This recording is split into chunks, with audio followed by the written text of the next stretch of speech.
And as the coronavirus continues to spread worldwide, the U.S. military is not immune as well. U.S. Northern Command, one of the 11 unified combat commands of the U.S. military, has executed plans to prepare for a potential pandemic of COVID-19.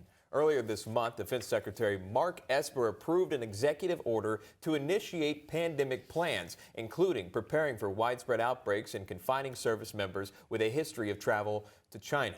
Joining us now to discuss this, retired Marine Corps Intelligence Officer Lieutenant Colonel Hal Kempfer. Thank you, sir, for your time. Lieutenant, during your time in service, I want to ask you, did you ever train or prepare for a pandemic? Well, actually, Sean, I was part of a unit that was under U.S. Northern Command.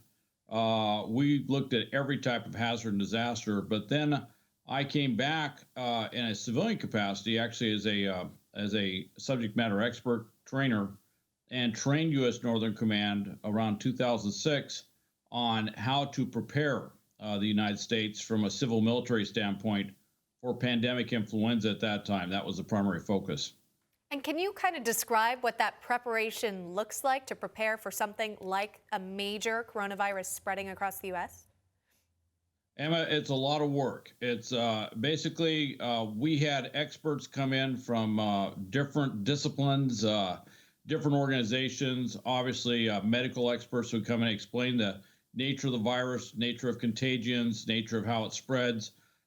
We looked at the past. We look back at, of course, probably the biggest pandemic, the Spanish influenza back in 1918-19, showed how that spread. And of course, if you look at, we had a graphic we used, which is animated, which showed how fast it spread. And they said, this is 1919. This is before the age of jets and, international travel.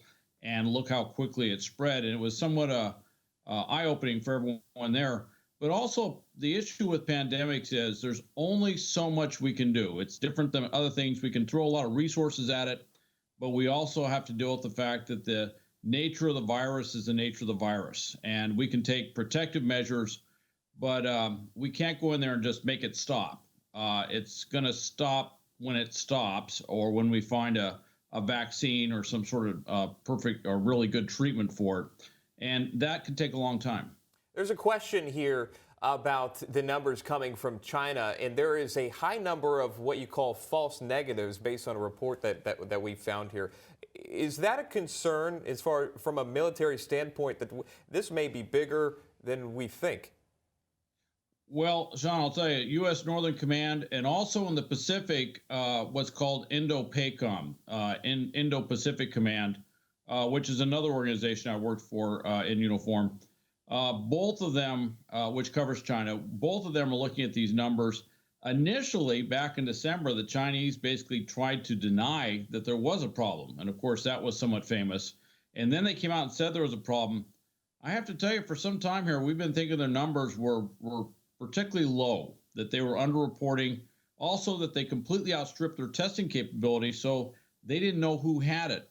One of the key tests gets about a 45% false negative, which means if you take the test, there's almost a 1 in 2 chance if they say you're okay, that you may not be okay. That's a huge problem, and that means that we have to basically prepare for worst case scenario, which is it could be considerably off.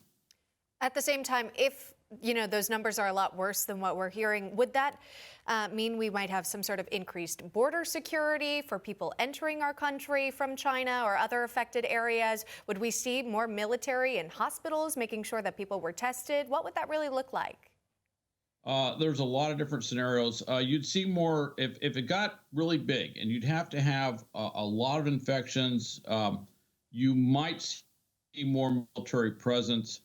Preferably, we'd use civil authorities to control things. You'd probably see more civil authorities at hospitals, potentially.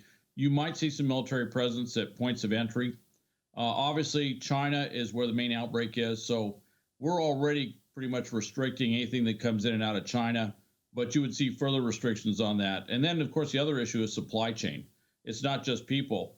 Well, I mean, it is people, but it's also, we have a lot of stuff that comes from China. And China right now is having a very difficult time operating. In February, their new car sales were down, I think, 85%. It's a barometer of just how bad things are over there from a socioeconomic standpoint. Absolutely is, yeah. Of course, we'll continue to monitor that story coming out of that area. Retired Marine Corps Intelligence Officer, Lieutenant Colonel Hal Kempfer, sir, thank you so much for your time.